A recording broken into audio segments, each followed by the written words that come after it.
नमस्कार, स्वागत है आपका के न्यूज में। मैं हूं आपके साथ विशाल। आप सब देख रहे हैं हमारा खास प्रोग्राम आईपीएल 2020 अपर कट में आज हम बात करेंगे सीएसके का विजय रथ रुकेगा।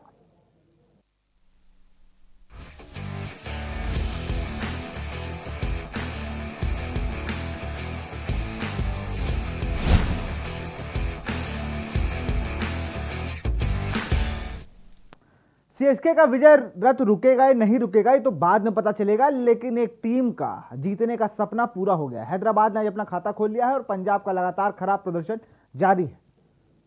अगर बात की जाए पंजाब के प्रदर्शन की तो कहीं ना कहीं बहुत खराब प्रदर्शन रहा है आज का। गेल को ओपन क्यों नहीं कराई जा रही है, ये एक बड़ा सवाल है। रवि बिश्नोई क्यों नहीं टीम में है, ये भी एक बड़ा सवाल है। और लगातार इतने फ्लॉप बैटिंग ऑर्डर के साथ कैसे ये टीम सर्वाइव कर रही है, ये भी एक बड़ा सवाल है। इन सब पे चर्चा करने के लिए, इन सवालों का थोड़ा बहुत जवाब देने के लिए हमारे साथ क्रिकेट एक्सपर्ट मनोज यादव जुड़ गए हैं झारखंड से। मनोज जी, बहुत बहुत स्वागत है आपका।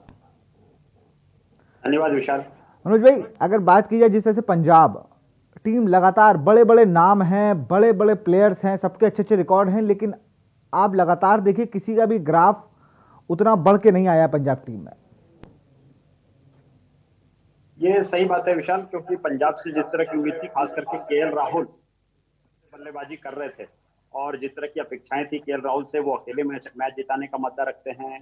क्रिस गेल हैं, क्रिस गेल को जिस तरह से आज क्रिस गेल बल्लेबाजी करते हैं तो उनको जरूरत है थोड़ा समय देने का। तो कहीं ना कहीं बैटिंग ऑर्डर सेट नहीं हो पा रहा और जो बल्लेबाज क्लिक करने चाहिए वो उनके लिए नहीं कर रहे हैं। और अभी के आईपीएल में आप 120 रन के टारगेट के साथ अगर सोचेंगे कि आप मैच जीत जाएं तो ये बहुत ही मुश्किल है, क्योंकि कोई भी टीम आपको इतने छोटे टारगेट पे आपको मैच जीतने नहीं देगी। तो ये तो पंजाब के साथ प्रॉब्लम चल रहा है, क्योंकि उनके जो टॉप ऑर्डर बैट्समैन हैं वो फायर नहीं कर रहे। और आईपीएल बेसिकली अगर आप देखें तो ये बैट्समैन का खेल है, और अगर इसमें बल्लेबाज रन नहीं बनाएंगे तो आपको टूर्नामेंट जीतना या मैच जीतना बहुत मुश्किल है। क्योंकि लगातार पंजाब की टीम में बहुत ऐसे प्लेयर हैं जिन्हें आप मौका नहीं दे रहे हैं। अगर आप रवि बिश्नोई को मुरुगन अश्विन के ऊपर ट्राई करेंगे तो जाहिर सी बात है आपको कुछ सफलता हाथ लगेगी। मुंबई इंडियंस ने वही चीज़ की है। उन्होंने पीयूष चावला को डगआउट में बैठाकर राहुल चाहर को मौके दिए, उन्होंने अपने आप को प्रूव किया है। तो कहीं ना कहीं ऐसे युवाओं पे आपको दांव खेलना होगा। आईपीएल युवाओं की लीग है। खैर, ये विशाल आपने सही कहा, लेकिन इसके साथ साथ ये भी है कि टीम प्रबंधन जब एक टीम बनाती है तो वो चाहते हैं कि चार मैच हम मौका दें, और टूर्नामेंट में भी काफी मैचेस बाकी हैं। तो मुझे लगता है कि के बाद इनको पूरा रीथिंक करना पड़ेगा, क्योंकि now this is the high time कि अब इसके बाद इनके पास मौके नहीं है। इनको हर मैच में ऑल आउट जाना पड़ेगा। तो यहाँ से मुझे लगता है कि इनके लिए चुनौतियां बढ़ जाएंगी। तो टीम मैनेजमेंट डेफिनेटली इसमें कुछ ना कुछ बदलाव बिल्कुल बदलाव करना भी चाहिए। और इस हार के बाद अपनी कमजोरियों को छुपाने का फायदा नहीं है। आप बढ़ चढ़ कर आए, कप्तान कहें कि हाँ मेरी गलती है, टीम में कुछ दिक्कतें, उन्हें जल्द सुलझाया जाएगा। आज के मैच की बात करें, आज चेन्नई बनाम कलकत्ता, दोनों बहुत शानदार टीमें हैं। कहीं ना कहीं चेन्नई विजय रथ पर सवार हो चुकी है और इयन मॉर्गन की कलकत्ता 2 मैच हार चुकी है। चेन्नई ने 2 मैचों में बताया कि वो क्यों सुपर किंग्स हैं, और इयन मॉर्गन ने जो पिछले साल गलतियां हुई वो गलतियां दोहराई हैं 2 मैचों में। ठीक बात है विशाल। अगर आप देखेंगे चेन्नई का 2 मैच बैक टू बैक उन्होंने मैच जीता है। साथ ही साथ चेन्नई लगातार 3 मैच मुंबई के वानखेड़े स्टेडियम में खेल रही है। एक तरह से आप देखेंगे तो आज का मैच उनका होम ग्राउंड ही होगा। और जहां तक केकेआर की बात है तो केकेआर का पहला मैच ये होगा जो कि वो मुंबई में खेलने के लिए आ रहे हैं। तो ये एक बड़ा एडवांटेज हो सकता है मैदान का। साथ ही साथ एक बड़ी चीज क्या है कि कोलकाता नाइट राइडर्स ने जो मैच हारे हैं वो बहुत ही करीबी मैच था। जो जीता वो मैच एक तरह से उन्होंने लूज किया है। तो कहीं ना कहीं उनके मिडिल ऑर्डर बैटिंग क्रम में भी जो दिक्कतें हैं, उस दिक्कत को एड्रेस करना उन लोगों के लिए बहुत जरूरत है। और जो जिस तरह से वो अपने जो स्पिनर हैं उनसे जिस तरह की वो आशा कर रहे थे कि वो जैसे साकिबुल हसन है, जिस तरह की आशा थी साकिबुल हसन से, उस तरह का उन्होंने परफॉर्मेंस नहीं डिलीवर किया है। तो उनके बदले में आप किसको लेकर आएंगे? कुलदीप को लाएंगे, या आप उनके बदले में किसी और, या बेन इसको आप कॉटिन्स को खिलाएंगे? तो ये सभी चीजें अभी हैं इस मैच में देखने की जरूरत है कि आखिर क्या वो करते हैं, क्योंकि उनके लिए भी ये डू एंड डाई मैचेस होगा। ये बहुत इंपॉर्टेंट मैच है कोलकाता नाइट राइडर्स। और वहीं चेन्नई की अगर बात की जाए, सेम टीम है, कोई बदलाव नहीं है। ऋतुराज गायकवाड़ पर लगातार वो भरोसा दिखा रहे हैं, और भरोसा कहीं ना कहीं मुझे लगता है आज के मैच में ऋतुराज गायकवाड़ कहीं अच्छा परफॉर्म करेंगे। रविंद्र जडेजा ने बता दिया कि वो क्यों बेस्ट ऑलराउंडर कहे जाते हैं, 4 कैचेस 2 विकेट, और वो विकेट वो जिससे पूरा मैच बदल गया। तो कहीं ना कहीं यहाँ पे टीम तो बिल्कुल सेटल है, लेकिन इसके सामने शुभमान गिल, नीतीश राणा, इयन मॉर्गन, दिनेश कार्तिक, ये टीम थोड़ी मुझे अनसेटल लगती है। मुझे लगता है आज शाकिब अल हसन को हटा के सुनील नारायण को खिलाना चाहिए। जी हाँ, जहां तक मैंने पहले भी कहा कि साकिब अल हसन से जिस तरह की उम्मीद थी एज ए ऑलराउंडर, बैटिंग भी वो करते हैं, बॉलिंग भी करते हैं, लेकिन वो कहीं ना कहीं परफॉर्मेंस डिलीवर नहीं कर पाए हैं। और सुनील नारायण को भी अगर आप देखेंगे तो वो भी बैटिंग कर सकते हैं, अच्छे गेंदबाज हैं। तो सुनील नारायण को डेफिनेटली इस टूर्नामेंट में फिर आप पिछड़ जाते हैं। मुझे लगता है it's right time to try Sunil Narine for this match. साथ ही साथ एक और विशाल बहुत इंपॉर्टेंट बात क्या है कि चेन्नई की टीम में जहां तक आपने ऋतुराज गायकवाड़ की बात की, तो ऋतुराज गायकवाड़ अभी तक इस 3 पारियों में अच्छा रन नहीं बना पाए हैं, लेकिन क्षमतावान प्लेयर हैं, अच्छे प्लेयर हैं, युवा हैं। तो मुझे लगता है कि ऋतुराज गायकवाड़ पर महेंद्र सिंह धोनी भरोसा रखेंगे। और ऐसे भी अगर आप देखेंगे तो महेंद्र सिंह धोनी जल्दी टीम में बहुत ज्यादा परिवर्तन करते नहीं है, ये उनके नेचर में ऐसा नहीं देखा गया है, वो काफी भरोसा करते हैं अपने खिलाड़ियों पर। तो मुझे लगता है कि सेम टीम वो जरूर खेलेंगे। लेकिन एक बात मैं हमेशा कहते आया हूं, आज मैं फिर आपके इस प्लेटफॉर्म के माध्यम से कहना चाहूंगा कि महेंद्र सिंह धोनी को अब बैटिंग में ऊपर ऑर्डर पे आना चाहिए, क्योंकि जिस तरह के फिनिशर के रोल में वो अभी तक क्रिकेट खेले हैं, विश्व के वो बेहतरीन क्रिकेटरों में से रहे हैं, और उस रोल में उनसे बेहतर आज तक विश्व में कोई हुआ नहीं। अगर आप कहें तो ऑस्ट्रेलियन बीवन थे। तो मुझे ऐसा लगता है कि अब महेंद्र सिंह धोनी को ये रोल किसी और को देना चाहिए और अपने खुद उनको बैटिंग में ऊपर ऑर्डर पे आना चाहिए, जिससे कि उनको थोड़ा समय मिले बैटिंग करने का। तो महेंद्र सिंह धोनी ज्यादा बेहतर परफॉर्मर होंगे एज ए बैट्समैन। बिल्कुल, कप्तानी में तो कोई दो राय नहीं है, बेस्ट कैप्टन। लेकिन बल्लेबाजी अब आपने रिटायर हो चुके हैं, अब आप क्रिकेट को एंजॉय करिए, थोड़ा आइए आप पहले दूसरे नंबर पर और थोड़ा दिखाइए पुराना माही वाला रंग, क्योंकि जिस तरह से लगातार बैटिंग में वो चीज़ नहीं दिख पाती है, आपके रिफ्लेक्सेस थोड़े डाउन हो जाते हैं। लेकिन अब धोनी से हम लोग को, मुझे पर्सनल बहुत उम्मीद होती है कि जब ये बैटिंग करने आते तो बैठ के बैटिंग देखूं और ये लंबे लंबे हिट लगाएं। सही बात है विशाल। आज भी अगर आप देखें तो विश्व में अगर फैन फॉलोइंग की बात करें तो धोनी अभी भी सबसे बड़ा फैन फॉलोइंग उनका है, और सभी आशा करते हैं कि धोनी को उसी तरह से खेलते देखें, लेकिन ये संभव नहीं होता है। और हमने बहुत से ऐसे इंटरनेशनल प्लेयर्स को देखा है कि अपने करियर के अंत में बैटिंग ऑर्डर उन्होंने चेंज किया है, और जिस तरह के रोल में हम लोग देखते हैं एक खिलाड़ियों को चौके छक्के मारते हुए, हमेशा ऐसा संभव नहीं होता है। तो मुझे लगता है कि धोनी को बैटिंग ऊपर ऑर्डर पे करना चाहिए। साथ ही साथ एक बहुत महत्वपूर्ण चीज ये है कि धोनी ही नहीं, सीएसके के ज्यादातर खिलाड़ी रेगुलर क्रिकेट नहीं खेल रहे हैं। वो अपने देश के लिए रेगुलर नहीं खेलते हैं, रिटायर हो चुके हैं। इसके अलावा सिर्फ आईपीएल खेल रहे हैं, वर्ल्ड के अलग लीग्स में नहीं खेल रहे हैं। तो ज्यादातर खिलाड़ी आज सीएसके में ऐसे हैं जो कि पूरा ओल्ड हो चुके हैं, और ये जो अब जो आईपीएल है ये बेसिकली यंग बनाम ओल्ड ये हो चुका है। तो सीएसके को मुझे लगता है कि इस पर काफी रीथिंक करने की जरूरत है, अगर भविष्य के लिए उनको टीम बनानी है। बिल्कुल, भविष्य के लिए टीम बनानी है। दोनों टीमों पे बात करेंगे हम लोग मनोज भाई, क्योंकि दोनों टीमों पे नज़र एक बार डालना बहुत ज़रूरी है, क्योंकि लगातार जिस तरह से कलकत्ता मैच हार रही है और चेन्नई जीत रही है, इन दोनों का आज कॉम्बिनेशन क्या होगा, इन सब पे चर्चा करेंगे आपके साथ मनोज भाई। हम लोग जिस तरह की लगातार, आप कलकत्ता की अगर बात की जाए या किसी की भी बात की जाए, ये टीमें चेंज क्यों नहीं कर रही, ये भी एक बड़ा सवाल है। मुंबई को देख लें, आरसीबी को देख लें, लगातार टीमें चेंज करना ही नहीं चाह रही हैं। वो सेम पैटर्न, धोनी ने जो चीज़ें शुरू की थी उसी पैटर्न पे आ गई हैं, इस पर चर्चा करेंगे। लेकिन अभी सीएसके का विजय रथ रुकेगा या नहीं, ये एक बड़ा सवाल है, क्योंकि जिस तरह से जिस फॉर्म में केकेआर है, वो कहीं ना कहीं विजय रथ रोकने में नाकाम साबित हो सकती है। यहाँ रुकते छोटे से ब्रेक के लिए, ब्रेक के बाद दोनों टीमों पर चर्चा करेंगे।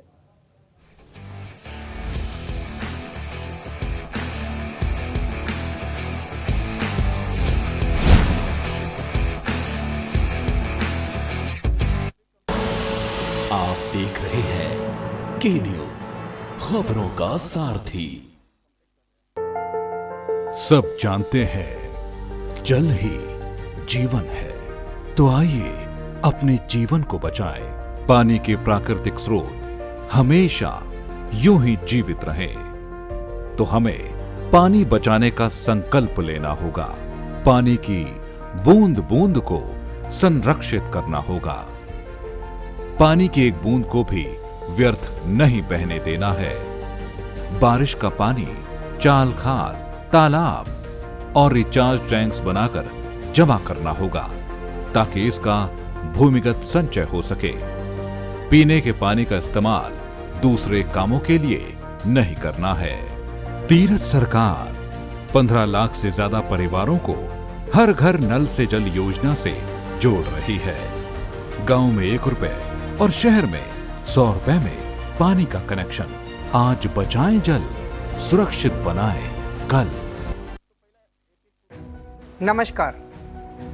कोरोना फिर लौट आया है। इस बार युवाओं को ज्यादा खतरा है। दिल्ली में 65% केस 45 वर्ष से कम उम्र के लोगों के हैं। मजबूरी यह है कि युवाओं को घर से बाहर निकलना ही पड़ता है क्योंकि उन्हें माता पिता और अपने बच्चों का ख्याल रखना है, घर के लिए पैसे का इंतजाम करना है। इस चक्कर में कुछ लापरवाही हो रही है। मैं अपने युवा भाई बहनों को कहना चाहता हूं कि कोरोना को लेकर बिल्कुल लापरवाही ना करें। मामूली लक्षण हो तो जांच जरूर कराएं। दिल्ली सरकार के अस्पतालों में टेस्ट बिल्कुल मुफ्त हो रहे हैं।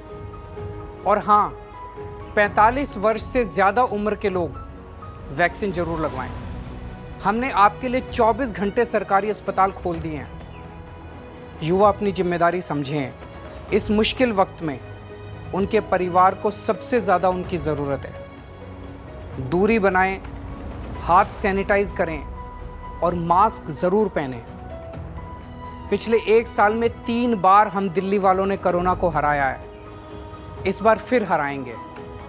मैं और पूरी दिल्ली सरकार हर वक्त आपके साथ हैं। कोरोना हारेगा, हम जीतेंगे। जय हिंद। आप देख रहे हैं के न्यूज, खबरों का सारथी।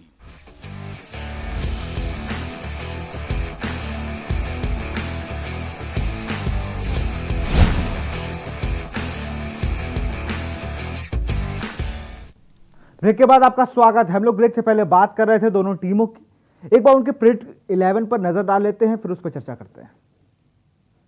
चेन्नई सुपर किंग्स का संभावित प्लेइंग 11 या Robin Uthappa, Faf du Plessis, Suresh Raina, Ambati Rayudu, Mahendra Singh Dhoni कप्तान और wicketkeeper, Ravindra Jadeja, Moeen Ali, Sam Curran, Dwayne Bravo, Shardul Thakur, Deepak Chahar. Kolkata Knight Riders का संभावित प्लेइंग 11 एवन मॉर्गन कप्तान, Nitish Rana, Shubman Gill, Andre Russell, Dinesh Karthik wicketkeeper, Gurkeerat Singh Mann, Shakib Al Hasan, Harbhajan Singh, Varun Chakravarthy, Pat Cummins, Prasidh Krishna, Kamlesh नगारकोटी या शिवम मावी। तो ये दो टीमें हैं जिनका आज मैच होना है। अगर मैं बात करूं तो कमलेश नगारकोटी या शिवम मावी में से किसी एक को आज मौका देना चाहिए, क्योंकि मुंबई का विकेट है। आपको थोड़ा पेस कैरी नहीं होगा, थोड़ा स्लो भी चल रहा है इस टाइम, तो मुझे लगता है इन दोनों में से किसी एक को आज खिलाना चाहिए।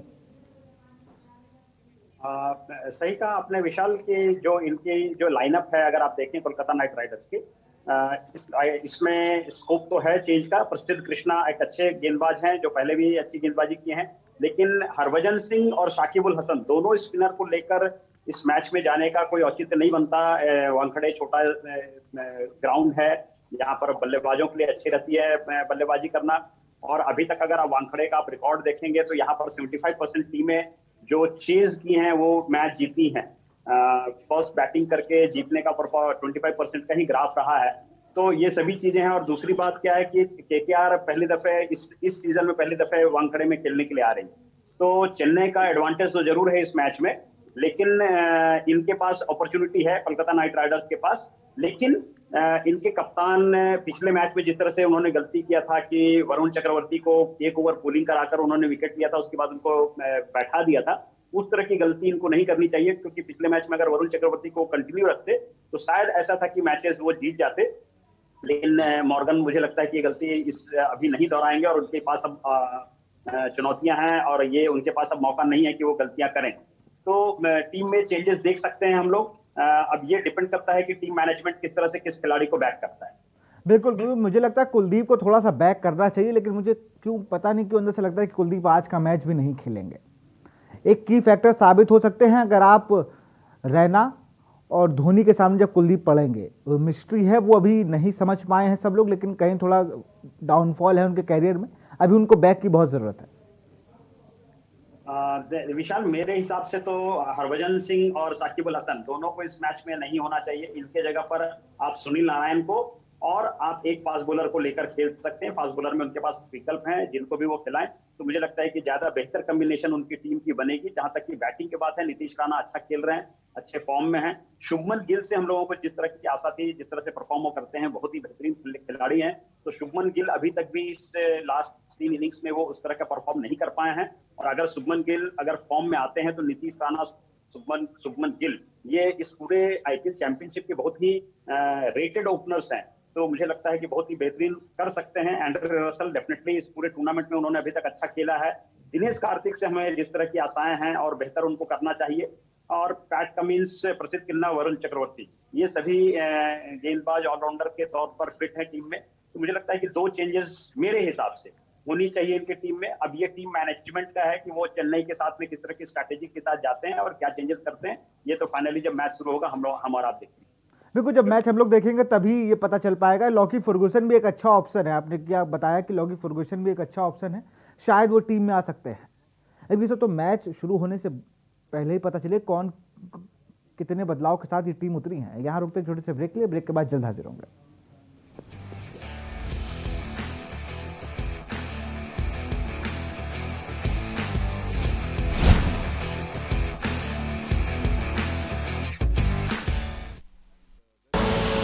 आप देख रहे हैं के न्यूज, खबरों का सारथी। नमस्कार। कोरोना फिर लौट आया है। इस बार युवाओं को ज्यादा खतरा है। दिल्ली में 65% केस 45 वर्ष से कम उम्र के लोगों के हैं। मजबूरी यह है कि युवाओं को घर से बाहर निकलना ही पड़ता है, क्योंकि उन्हें माता पिता और अपने बच्चों का ख्याल रखना है, घर के लिए पैसे का इंतजाम करना है। इस चक्कर में कुछ लापरवाही हो रही है। मैं अपने युवा भाई बहनों को कहना चाहता हूं कि कोरोना को लेकर बिल्कुल लापरवाही ना करें। मामूली लक्षण हो तो जांच जरूर कराएं। दिल्ली सरकार के अस्पतालों में टेस्ट बिल्कुल मुफ्त हो रहे हैं। और हाँ, 45 वर्ष से ज़्यादा उम्र के लोग वैक्सीन जरूर लगवाएं। हमने आपके लिए 24 घंटे सरकारी अस्पताल खोल दिए हैं। युवा अपनी जिम्मेदारी समझें। इस मुश्किल वक्त में उनके परिवार को सबसे ज़्यादा उनकी ज़रूरत है। दूरी बनाएं, हाथ सैनिटाइज करें और मास्क ज़रूर पहनें। पिछले 1 साल में 3 बार हम दिल्ली वालों ने कोरोना को हराया है। इस बार फिर हराएंगे। मैं और पूरी दिल्ली सरकार हर वक्त आपके साथ हैं। कोरोना हारेगा, हम जीतेंगे। जय हिंद।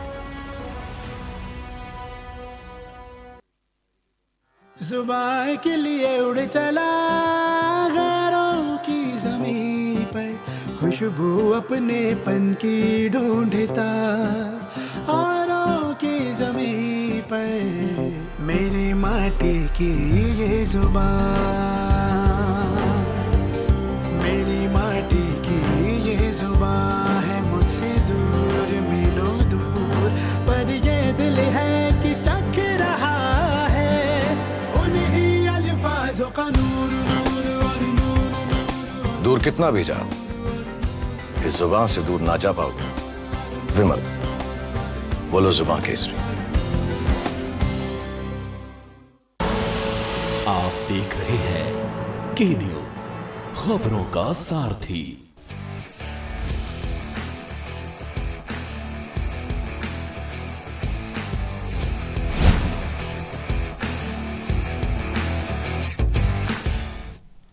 ब्रेक के बाद आपका स्वागत है हमारे खास प्रोग्राम आईपीएल 2020 अपर में। दोनों ही टीमें चैंपियन हैं। कलकत्ता कभी किसी दौर में बड़ी शानदार टीम हुआ करती थी, लेकिन कुछ टीम के बदलाव, इतने ज़्यादा बदलाव के बाद वो टीम कहीं गुम हो गई है। चेन्नई की अगर बात की जाए तो 2 साल के बैन के बाद जिस वापसी की तो शानदार वापसी हुई, लेकिन उसके बाद कहीं ना कहीं अब चिंता का विषय है।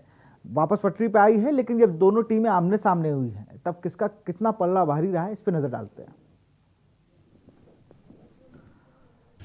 अगर आंकड़ों की तो 23 मैच अब तक खेले गए हैं। चेन्नई सुपर किंग्स ने 14 मैच जीते हैं और केकेआर ने 8 और 1 नो रिजल्ट है।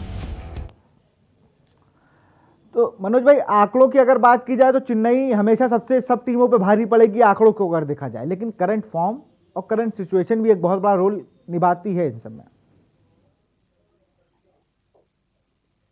डेफिनेटली विशाल, आंकड़े अगर देखें, क्योंकि चेन्नई सुपर किंग्स ने बहुत सालों तक आईपीएल को डोमिनेट किया है। बीच में डेफिनेटली 2 साल वो नहीं खेले, लेकिन जब भी उसके पहले का अगर आप आंकड़ा देखें तो उन्होंने डोमिनेट किया है बेसिकली आईपीएल को। तो डेफिनेटली उनका आंकड़ा हर टीमों के साथ अलग होगा, लेकिन इसके बाद अगर अब वर्तमान स्थिति को देखें, पिछले आईपीएल को देखें, तो चेन्नई के वो नीचे गई है आईपीएल में, और पिछला आईपीएल तो बहुत ही बुरा गया था उनके लिए। और चेन्नई की टीम का जो डिजाइन है, अगर आप एक तरह से देखें तो वो होम ग्राउंड के लिए एक हिसाब से वो टीम ज्यादा बनी है। और उसमें जैसे मैंने पहले भी कहा कि अभी जो प्लेयर खेल रहे हैं, ये सभी प्लेयर आज के दिन में हो चुके हैं और सिर्फ आईपीएल खेलते हैं। तो वो रेगुलर क्रिकेट नहीं खेल रहे हैं। तो रेगुलर क्रिकेट जब आप नहीं खेलते हो, साल भर क्रिकेट जब आप, तो अचानक से आईपीएल में आकर अपना बेस्ट परफॉर्म करना ये आपके लिए बड़ा मुश्किल होता है। और साथ ही साथ जैसे मैंने कहा कि अगर मोइन अली को अच्छा परफॉर्म कर रहे हैं और मोइन अली अगर 3 नंबर पर जाकर अच्छा बैटिंग कर सकते हैं, तो महेंद्र सिंह धोनी क्यों नहीं कर सकते?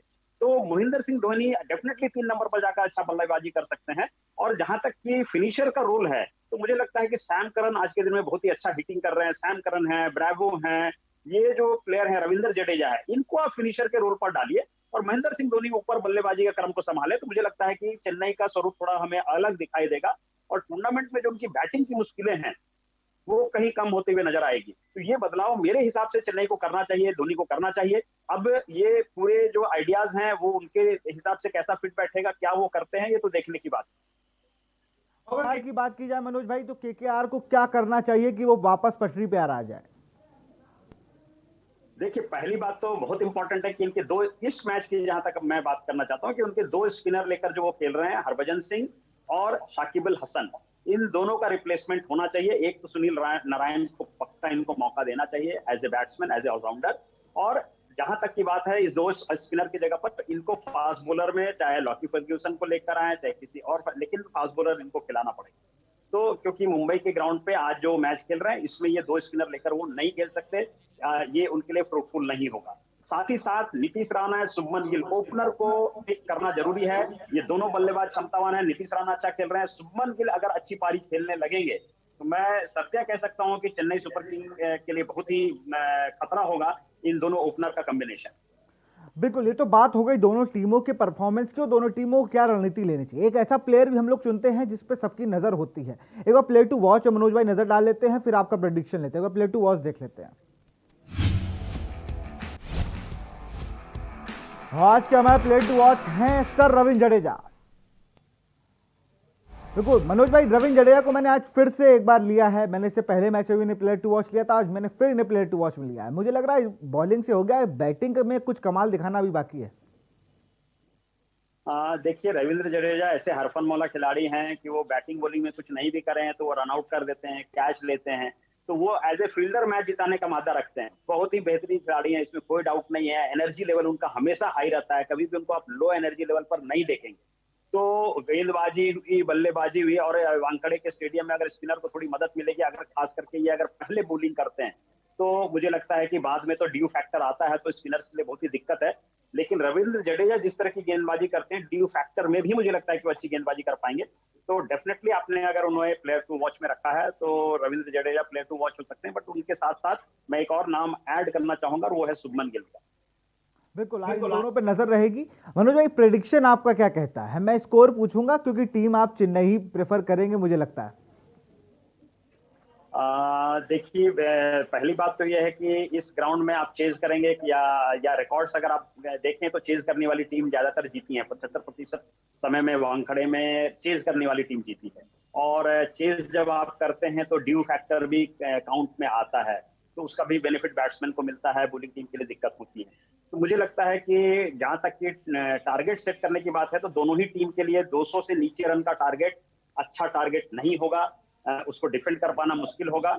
और आज की जो अगर मैच के बेनिफिट्स की अगर हम बात करें तो मुझे लगता है कि पलरा चेन्नई की तरफ भारी है।